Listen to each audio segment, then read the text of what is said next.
So before Gong, you started a company, Conversature, which was an early pioneer in what became the conversation intelligence category. I'd love to know what led you to start the company and why did you pick this emerging product category? Well, it is generous of you to say that we were an early pioneer. I don't know if I could describe myself in that company as lofty as that. But when I started, or shortly before I started that, I was a regional sales manager at a company called InsideSales.com. At that time in my life, I was desperate to start a company. I just wanted to be an entrepreneur. It was like anything that's like legal, ethical, and scalable. Those were my criteria for what kind of business I could start.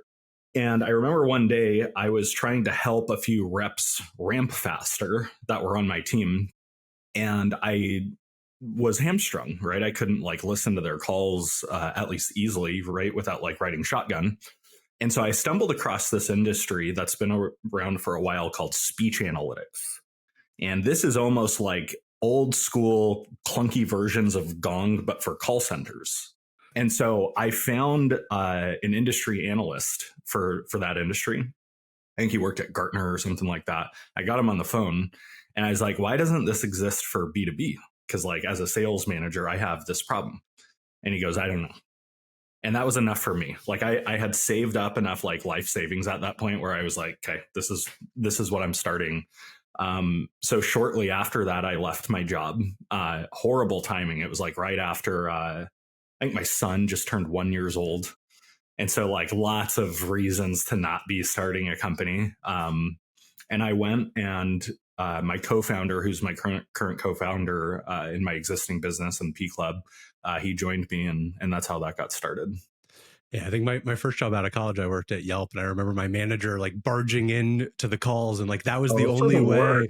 Especially when they're like whispering in your ear, and the push other harder, push harder. Dude, I can't do this at the same time. You're like, go past that objection, and it was just like the craziest thing. And I knew nothing about sales at the time, and I'm still not amazing at sales. But yeah, it's so much better now as a founder. I can just go listen to all the Gong calls and get a sense of things. So yeah, it's funny how far it's come.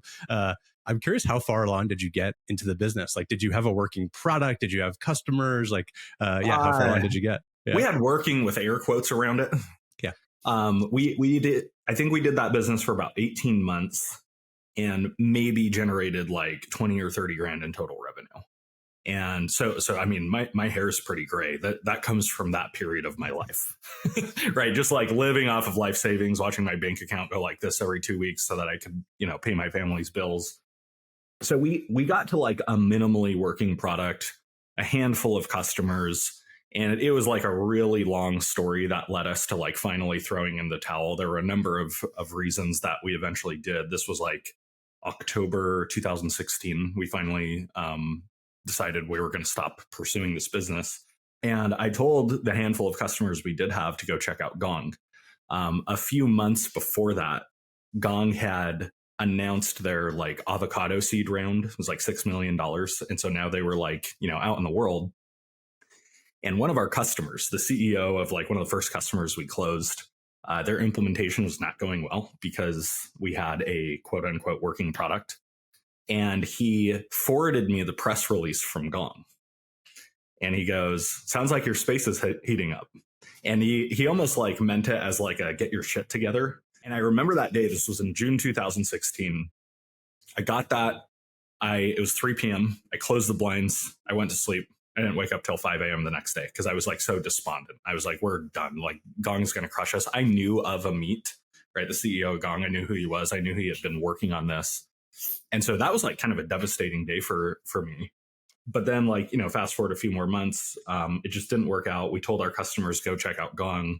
And I was scheming about how I was going to get in front of Amit because that was the job that I wanted. I was like, this isn't going to work, but I want to see if I can work for Gong or Chorus or ExecVision, which were like the startups in that space at the time. And I was lucky enough that Amit reached out to me first. So now I could like kind of play coy. Position of power. Yeah. Exactly. I still have like the LinkedIn message and like I joke about how coy I was playing with him, but I was like really excited.